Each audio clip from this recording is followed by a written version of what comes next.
Huwag mong isipin na nawalan ka o talo ka.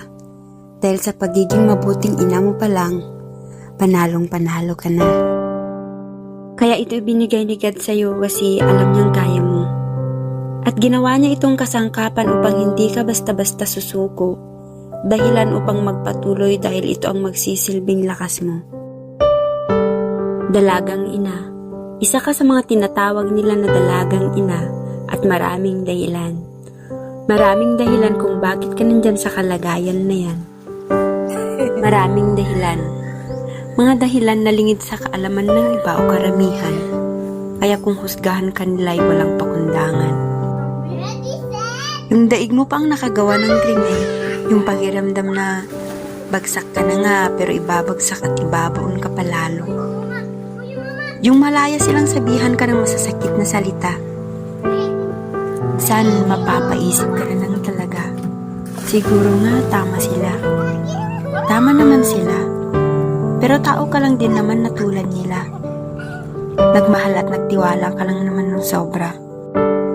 Hindi man lang ba kayo sumagi sa mga isipan nila na hindi mo naman kontrolado ang lahat? Ginusto mo ba maging dalagang ina? At sino naman ang may ayaw na buuang pamilya?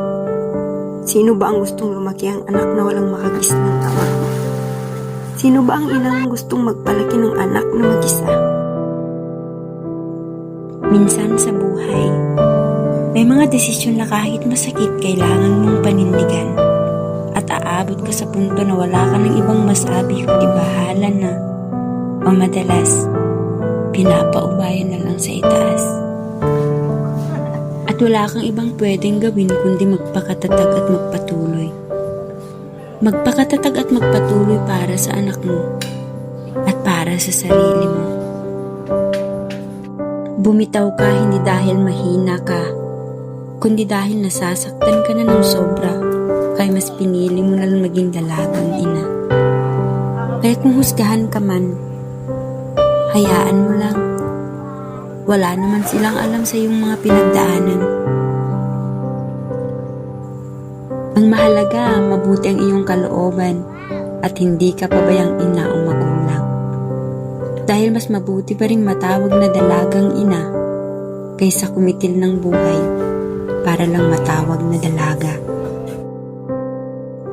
Ang isang dalagang ina, isasakripisyo at titiisin lahat para sa anak niya.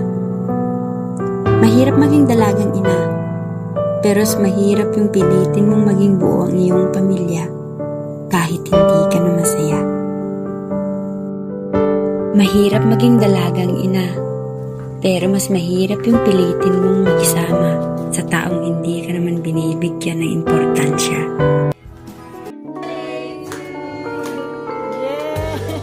Happy birthday, Chelsea. Okay, blow. Sige, Chelsea, sir.